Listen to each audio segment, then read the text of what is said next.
suppose, Greg, if I were to be totally honest, um, I actually didn't choose a career, so to speak, in hairdressing. Um, Back at that age of 15 years of age, where you think you know everything, you think you have all the answers. And I had the determination to get out of schooling. And I thought, happy days, get out of school. I'd no idea what to expect, none whatsoever. And I ventured into hairdressing.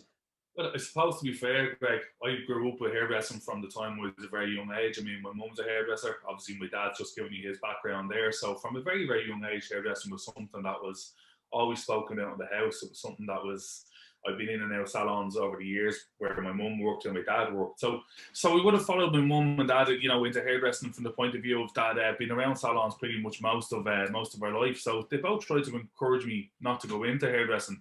So there was two really kind of paths for me. When I finished school, I was either hairdressing or I was into cars, and I was really, really into cars at the time. So it's fair to say I tried both. Is that I worked Monday to Friday in the car industry, and then on Saturdays I used to be brought into the salon. And it's fair to say the difference in the salon, the whole idea of getting, dressed up to go to work, the whole fun of the salon, working kind of with a balance of male and female rather than being in a set of overalls under a car was quite nice. So finished school, then it was safe to say went into Peter Mark.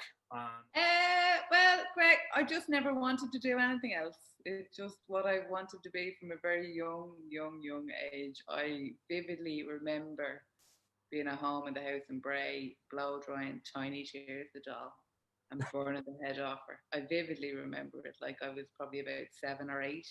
And then it's just in me from that age, really, that I wanted to be in the hairdressing industry. Our mum was a hairdresser and always will be. She's still with us, thanks be to God. Oh. My mum done hairdressing while I was in school, and I would have always been around that. So, that was always there. But it wasn't my sort of first love at the time. It was more influence than anything else. I did want to go on to be an architect, stayed on in school, done the Leaving Cert, was going to go to college, went into work where my father worked, which was the independent newspapers at the time. Didn't particularly like that.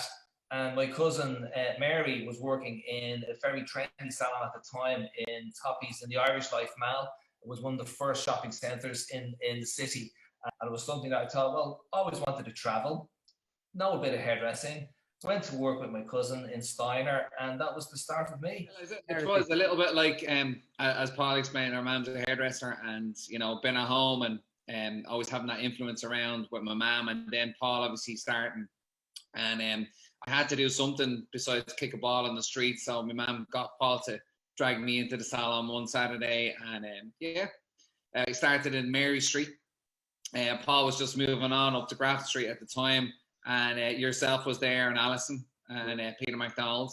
And I really liked it. I was still in school at the time, and done 2 years, and then left school just after the junior certs or inter cert, whatever it was then.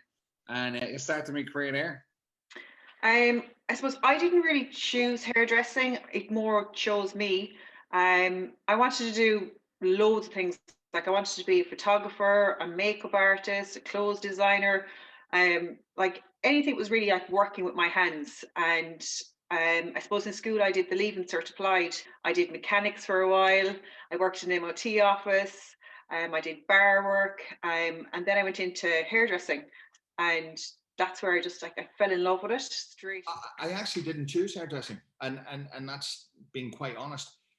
The weirdest thing is that I've actually grown up at hairdressing all my life. My mother had salons.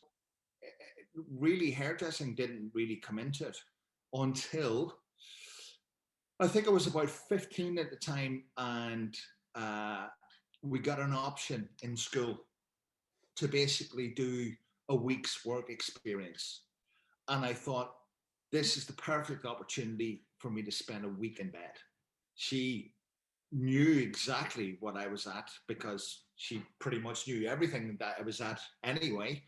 So the first morning I was supposed to start work in her salon, she had arranged me to go and work in one of the very large city centre salons in the middle of Derry. I was comfortable in salons because I'd already been in my mum's salon, but this was different. I mean, the girls were, they were, you know what I mean? So that was my first experience to, the industry outside of my mum's salon and what salon she had. So it was kind of like a different type of salon. Well, I initially didn't really choose hairdressing. I wanted to be a footballer, and I was actually a very good footballer. And my mum said, look, if you're going to pursue this, you're going to need a part-time job if you leave school. She recommended I go to hairdressing. I started working in Peter Mark in the Ilac Centre. I lasted about 2 weeks. I remember walking to get the bus to school one day, and I started to miss the smell of hairspray and the smell of damp towels. Now, I know that sounds really weird for any new newbies, but it was just that smell, and I ended up missing the staff room and the buzz of the girls and the buzz of the team. I was never any good at it, but I loved the passion, the enthusiasm, fashion. Initially, you think of the girls, but then you become friends with the girls, so that goes out the window. I love the fact that, it was a way to make yourself be seen. And I felt that these people were so empowering. And that was me. I was in hairdressing. Basically, what inspired me to kind of join hairdressing was I kind of came in from a different angle. So I was never into hair. I was always came from a world of dance and drama and stage work, because that's where I grew up. I was a very competitive dancer, and I went on to do a lot more kind of singing, dance and that. So, and all my pals were talking about this hair salon that had opened in town, and it was the place to be. It was happening. Two of my friends had actually got apprenticeships. They never stopped talking about the place. They loved it. So I went in, and obviously I was like, listen, is there any interviews going? What's the story? Kind of hinting around the area of I'd like to do maybe front of house. Didn't want to, throw myself in case they were like, no, there's nothing here for you. But I had set with David and Catherine, David's wife. And we kind of had a general conversation, and I was like, I think I'd like to get involved in this. And I knew they were very competitive hairdressers. So that really, really struck a chord with me. So, they took me under their wing. They put me in front of house, which I absolutely loved. Now, I was no good at it, because that in itself, Greg, is a skill. I did automatically feel when I was in House of Colour, it was the Liffey Street branch, I was like, this is where I'm meant to be. This is like, I felt they were all so warm, and, it was like a family environment. So I remember the first competition, it was the L'Oreal Colour Trophy, and I just thought, I want to be in this industry. I don't want to be front of house. I want to compete. I want an apprenticeship. I started my first day in the apprenticeship in Liffey Street, and to this day, it was the best thing I ever did. Well, I suppose at the time I was living in Donegal. I was at college in Donegal, and I had an aunt who was hairdressing in London, and she came back to open her own salon in the town I lived in. I was just finishing my leaving cert at the time, and effectively I had a job to walk into, and it wasn't that I dreamt of being a hairdresser. I didn't. A hairdressing salon opened, and I got a job, and I started working there. So it was as simple as that. Greg, I never had any interest. I didn't even know what hairdressing was as such. I knew what a barber shop was from getting my own hair cut. What happened was I didn't want to stay in school. What happened was my mum came in with the paper one time, and look at all these jobs for hairdressing. And I said, well, anything, because we weren't getting on well at home, because I was sitting at home all day. So anyway, I went for the jobs. The first one was for a salon called Vince's Palace. And I went up the stairs. And as I was going up the stairs, Joe Dolan was coming down. And there was net curtains on the door. And I saw people with blue stuff in their hair and rollers. Oh, this is strange. So I turned around to walk back out. And a girl came to the door, Louise Murray, who actually turned out to be from Racool, not a million miles away from where I live. And she asked, could she help me? So I told her what I was there for. And of course, it was in 1974, and I got the job immediately, especially with Bella. I never had an interview. I never had a first day as such. It was just a gradual, occurrence as such. I was always in the salon as a young kid. When I was very small, mum and dad actually just had one car, and dad used to have to, I don't know whether he tummed a lift or he got the bus up to Crumlin Shopping Centre, and mum would have to pick him up on a Saturday evening. So we'd head up on a Saturday evening and he'd still have a few bits to do. He'd be finishing up and I'd be pottering around, cleaning the cups, you know, sweeping the floor, sorting out the brushes. And some of the girls might be still there and they'd be doing their hair and their makeup and they'd be getting ready to be heading into town, like, you know. And as like a 7-8-year-old girl sitting looking at this, I was just amazed by it all. Like, you know, I think the glitz and the glamour just sucked me in. I was sucked in then. Wow. If I'm honest, and I wanted to be a fireman to start with. And it was something that being back at school, when I was at school back in the late 80s, mid-80s, late 80s, you had to be a certain height, slightly unasthmatic as I was, because I was very asthmatic at the time, and you couldn't go into that type of role. So I'd been looking around for a Saturday job at the time, and one of my mum's friends, her son had been working at a hairdressing salon, and she said, "Oh, he's going to give up his job in a few weeks' time. Do you want to take it on?" He said, "It's good money. He's paying 25 quid for a Saturday, and you have to do a Monday night as well, but that's only for like a couple of hours." So back in 1986, 87, 25 quid was good. It's probably no great surprise. My father was a hairdresser, as you pointed out. He had a great career in Petermark. He's retired now. And I suppose myself and Frank, my brother, just watched him. You know, we love him. He's our hero. But we watched him and his career and how much fun he seemed to be having, and it just seemed like a really, really cool option. We started part time at 15 and fell in love with it straight away. It was something I was always passionate about, and I was very, very lucky to land a job in Carlow Town, and it was the biggest salon in Carlow Town at the time. But unfortunately, I lived 10 miles away. So I used to have to get out every morning at 7:30 and literally hitch a lift into Carlow Town and do my day's work and hitch back home. Well, let's just say I wasn't great at school and I didn't really have an interest in being there. I was more interested in having a crack down the back of the classroom. So Linda was like, "You're coming to work with me on a Saturday. I'm not letting you lie in the bed all day." So I got Med come in as a punishment, but I think she failed there because then I wanted to be in there. I didn't want to be in school. So it was the argument, go to school. No, I'm going to work. So I wasn't mad on it at the start, but then once I done my first colour course, I absolutely fell in love with colour. And it just drove me to work even harder because I was one of these ones that used to run away from the basins.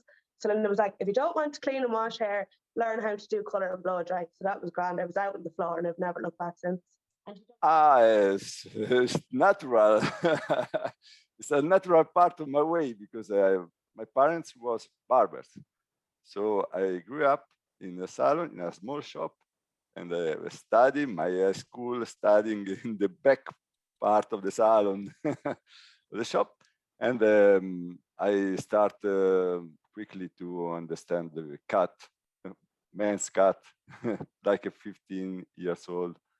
And then when I grew, I decided to change a little bit the way, the study for the other part of the professional hairdressing, so women and the color and everything, updo everything part was needed for me because I like to be creative. Sort of fell into it, Greg. I left school, didn't want to stay on to do A-levels, and my brother was a hairdresser. I suppose, looked up to an older sibling, and thought it looked really cool. Started in a salon. It wasn't with Alan at this stage. It was a small salon on the Lisburn Road, and suppose a bit disillusioned because it wasn't a progressive salon. So after being there, not quite for, a number of months, can't quite remember, wasn't a year anyway, left to go to the art college and, did some art and photography and stuff like that, foundation on art. Didn't get beyond that. And then I was back into hairdressing, thank goodness. And it was a friend, suppose, wanted me to come work part-time. in a salon that was quite a quirky salon in Queen's Arcade at the time, which I loved, and it gave me a little taster for it. And it was while I was there that, and also working in restaurants and stuff like that, not quite knowing what direction I was going in. One of the girls who worked for Alan Boyce at the time said, "Why don't you come and speak to him?" And I knew it was a very progressive salon. I was a bit nervous about going. Of course, Paul came along with me. Paul and I were together at this stage. And he came along and Alan was more interested in him. You know, he had already... From a hairdressing perspective. For me, first of all, there's a number of factors that got me into the industry. But I think I always looked at the industry and seen it as something that potentially was a future for me. I used to go into hairdressing salons with my mother back in the 70s when I was a kid. And I just completely loved the glamour and the color. You got to remember what Belfast was like in the 70s. It was not pleasant. There was all these very camp men would be asking you, do you want a drink? And they wore great clothes and everything was really glamorous and exciting. And in the early 80s, I was always playing about with my hair, doing my friend's hair, being just that kid who kind of people would go to if they wanted something done for the weekend. I started out as being a roofing insulator in Bray, County Wicklow. So I came back from the summer of 1983, went back to school, and I bleached my hair over the summer. And the Christian Brothers at that time said, "We're not having that. You know, put it back to its natural color or get out." And there was a very good teacher there called Pat Darcy. And Pat said, "Color your hair and, you know, let's see where we can go." And he said, "What do you want to do with your life?" And I said, "I think I might want to be a hairdresser." Well, it's a question I get asked a lot, Greg, right? And I found myself in a position that I left school at 15.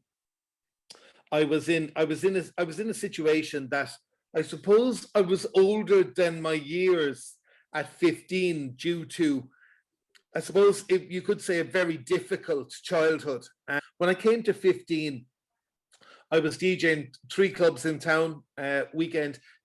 I initially wanted to be in the arts or fashion design or something like that. Never even considered hairdressing. And I went down into Anco and I met this lovely woman and I sat in and I said, "Look, I don't know what to do. You know, I've just left school and I want to do something." And she said, "Well, I know this Scottish man," she said, "called Hugh Campbell, has a salon in Limerick." And she said, "I'll just give him a call." She picked up the phone. She rang Hugh Campbell's salon. Grand. She said, "Go on up to him there." So I made my way, which was about 4 blocks up the road, to just become the Hugh Campbell Hair Studio then. So I arrived downstairs and I sat on this semicircular couch facing Hugh Campbell, right? And he left me on the couch for 4 hours. I always wanted to be a hairdresser. Like, I mean, I don't really remember wanting to do anything else. I think possibly at one stage I might have wanted to be like a PR for maybe the music industry, for concerts and gigs and maybe organizational side of things. But from as long as I can remember, and as soon as I could get cutting the dolly heads and the girls' world and chopping all my dolls' hairs off, as long as I can remember, I always wanted to be a hairdresser. And I also used to go knocking on the neighbours' doors and ask, could I do their hairs when... I suppose it might sound a bit like cliche, but I think hairdressing chose me. In school, I never wanted to be, you know, I hadn't got this dream or vision of being a hairdresser. I didn't own a hairdryer. I was very sporty. My hair was always up in a ponytail. And that time, you know, we didn't blow dry our hair going into school. You just washed it in the morning and you went in with a wet head. I always wanted to be an architect. I loved shapes and degrees and lines, and I loved working with my hands. But I did have a part-time job from, I think, about 3rd year. And strangely enough, it's the salon was across the road from where Vanilla is now. There was a lady there at the time, Breda, and she gave me a Saturday job. Now, Breda. My mother got me the job. It was simple as that. I was in school. I was probably the same, like a lot of people. I wasn't academic. I wasn't. I was a messer.